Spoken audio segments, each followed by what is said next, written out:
Hello friends, you've stumbled across a short clip from the Daily Switch 2 podcast, which, believe it or not, is a podcast that is about the Switch 2 with new episodes released daily. What will they think of next? So, Matt Piscatella, our old matey. If you listened to part 1, I went in a lot of detail about who he is and why he should know exactly what he's talking about and why I've got a lot of respect for his industry credentials. Anyway, let's read this quote here. He's talking, of course, about what we were talking about last episode, which is the Switch 2 game sales being disastrous, worse than our lowest estimate, according to one third party. So Matt Piscatella says, third-party share in the US is far better than it was during the Switch launch. Third-party unit share of the Switch 2 physical software during week 1 reached just shy of 40%. For 1 month of the Switch launch, that's the first Switch, it was less than 20%. And then he goes on to say that it's basically too early and the sample size is too small to do a real analysis. I strongly disagree. And it's extremely disingenuous, and considering how experienced and educated this man is in the game industry and how long he's been at the very top echelons of the gaming industry, I think he knows that what he just said there is extremely misleading, and he's doing it on purpose for whatever reason. Is he a paid shill? Is he just worried about the state of the industry and he's trying to make things seem better than they are in order to stimulate the economy? I don't know what he's doing, but he's lying. He's lying by omission, and he knows it, because if he doesn't know it, then he's the worst video game analyst of all time. But I don't believe that for a second. I think he's an educated man who knows what he's talking about, and he's purposely lying by omission. I just don't know the reason why he is. But let's get into why. So what is he actually trying to say? He's trying to imply that it's a good thing that third-party games were 40% of the games that were sold. That's a good sign, and basically saying it's double the amount of third-party games that were sold on the Switch 1's launch, if you go by percentage. Okay. Let's look at the launch games for the Switch 1. The Switch 2 had a much better lineup with many more games, many more quality titles, and they aren't selling. The Switch 1, by the way, was not guaranteed to be a success. People forget it came off the back of the Wii U, and even the Wii before it, which both had been completely toxic to third parties. The only physical third-party games at Switch 1's launch lineup were Just Dance 2017, Just Dance, the series that everybody was playing on the Wii, and there was no reason to, buy a Wii U, let alone a Switch, to play Just Dance. Just Dance 2017, Skylanders Imaginators. Now, I've got nothing against Skylanders, but remember, that's the Toys to Life series where you pay a lot of money for a starter pack that comes with multiple plastic toys. Super Bomberman R. And then digital only, we also had I Am Setsuna, Shovel Knight, and Fast RMX. Shortly after, there was Snake Pass from Sumo Digital, which was kind of interesting. Nintendo only really had snipper clips and 1-2 Switch. So remember, we're talking here about the percentage of launch games which were third-party sales. So Nintendo had snipper clips and 1-2 Switch. Basically, it was a Breath of the Wild machine at launch, but Breath of the Wild was also available on Wii U. So the biggest exclusive from Nintendo was snipper clips and 1-2 Switch. Both small experiences, predominantly multiplayer, only kind of novelty experiences over very quickly. I like snipper clips, by the way, but it's not going to sell a console. And then Bomberman R, the third-party game, It became an excellent game over time, but it launched with a real kind of lack of content.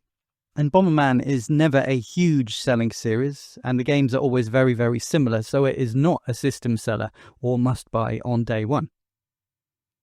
Now, Fast RMX was really the only game that was an exclusive system seller, in my opinion, just like Fast Fusion now is on Switch too. By the way, check out my review for Fast Fusion and why that is really the king of the Switch 2 launch lineup games, in my opinion, especially as it's only $15. At the time, I remember I really wanted Snake Pass. It's kind of an interesting, rare N64-ish looking platformer, but it's not really a platformer because you control a snake and he has to kind of wrap around things and hold on. But I didn't run out and buy a Switch specifically to play Snake Pass today.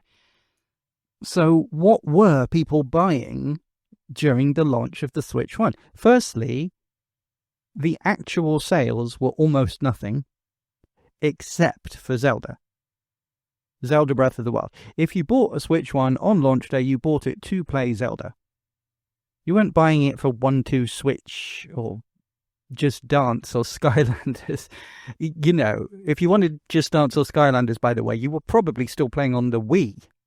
You just skipped 2 generations. Bomberman, again, great game, but it's not a system seller. By the way, I feel like I skipped over Shovel Knight. I love Shovel Knight, but that was available on everything by that point. So it tells us absolutely nothing to say, oh, it was less than 20% of games were third party at the time. Yeah, that's because there was almost no games, and the only game that anybody cared about was Zelda. Right? That's not the case with the Switch 2 launch. The Switch 2 is the Switch. Look, the Switch 1 launched after the Wii U had been a colossal failure. Many people thought that the Switch 1 was going to fail. Many magazines, many websites, many industry analysts and experts were saying, oh, well, it might do a little bit better than the Wii U, but basically it's going to fail. It's not powerful enough. The battery life's not going to be good enough. It's too expensive. Zelda's available elsewhere, etc., etc. It's very different to the Switch 2. Everybody thought the Switch 2 was going to be a huge success out of the gate because the Switch 1 has been such a success. But the Switch 1 was not a guaranteed success at launch, and therefore there was almost no third parties releasing games for the Switch 1 at the start. Skylanders, Just Dance, Super Bomberman, Shovel Knight. These aren't games which are going to compare. They aren't system-selling games, especially as most of them are available elsewhere. And they're not games that are going to outsell Zelda, are they? Right? Switch 2 launch games, we've got major AAA games. Many of them. Too many to name. But they're selling very badly. They're really not selling. The only one that's really selling is Cyberpunk 2077, which is the second best-selling physical game. But it sold less copies than the physical copy of Mario Kart, and bear in mind that most people who would have bought the system got Mario Kart in with the bundle. So we can assume, we went over this in part 1 in more details, but we can assume significantly less than 600,000 copies. Significantly less. And that is for the best-selling third-party game. So, Piscatella, by comparing the launch of the Switch 1 and the Switch 2, with the implication being, well, look at what a big success the Switch 1 is, and the Switch 2 has sold twice as many.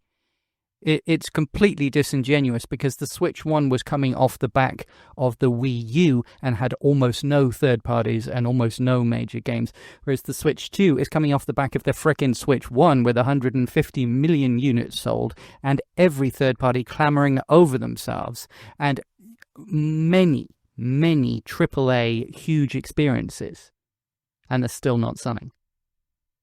I don't know. It's just, it's a boneheaded take. It's an absolutely boneheaded take.